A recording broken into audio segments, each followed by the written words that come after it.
So, community generation.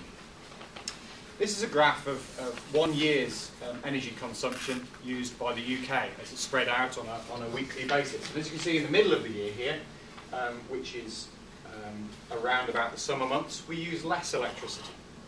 And in the winter months we use more. And perhaps that's a very understandable state of affairs.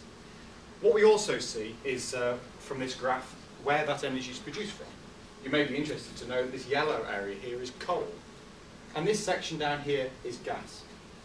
And that is the main crux of what I'm trying to say today.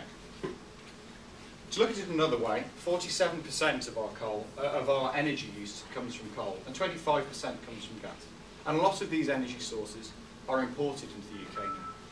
And I feel that in the next 30 years, over which we're hypothesising, the amount of imported gas will increase, and therefore we are increasing our reliance on other countries, which is not necessarily something we want to do.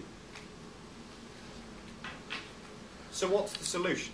Well, I'd like to propose the following. The building on the left there is Pimlico District Heat Accumulator Tower, which was once fuelled by Battersea Power Station, and is an example of something called community heating or district heating, which is where large areas of a city or housing neighbourhoods or tower blocks are provided with fuel from the same source. And instead of you going out and buying fuel, your oil, your gas, you go out and you buy heat or hot water, which means that you, as a community, can buy in prices, which means for more rural situations, you have a better price. Gas would still be available where it is available at the moment for cooking and other purposes. But instead of using it in your own home to produce heat and heat only, you could use it systems such as geothermal energy, which is where you obtain heat from natural sources in the ground, such as the geothermal well that they're trying to bore to in Newcastle at the moment. These are truly green sources of energy because no energy goes into, other than the drilling of the borehole, the energy that comes out of that heat will continually heat the hot water. And if you can then pipe that around your local area, then you have an ideal solution. Other forms of this are referred to as combined heat and power, which you see an example of at the RVI hospital, where all of their energy needs on site, electricity, as well as their heat and hot water, are provided by a central plant. And there's no reason that cannot be expanded. Indeed, in Nottingham, there is a trial ongoing with over 4,500 homes, as well as businesses and other major public venues, being heated and lit through their own generation scheme. But it doesn't need to stop with just geothermal wells or the burning of biofuels such as wood chips. It could also be energy from waste. Sadly, the example of the RVI doesn't work in my argument in that it's currently powered by gas, but I'm sure we can change that. So, my proposal is to change the energy mix to be like this. Maintain nuclear at roughly the same levels, reduce our reliance on coal, oil and gas, which will become increasingly imported.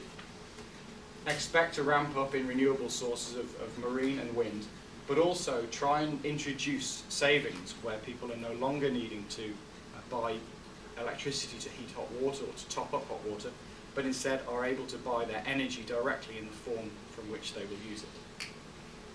Thank you very much. We've got time for just one or two questions, if anyone has any at this point. There'll be plenty of time to ask questions later, but... Your biofuels was a fairly significant amount. Where are you suggesting that to come from? Biofuels for the biomass? Not all from biomass. I think it may say biomass and perhaps there's biofuels. No. That could be both in the form of heat generation as well as energy generation, but also waste from heat. Heat from waste, and other forms of recovering energy from other lost sources. Similar sort of question, really.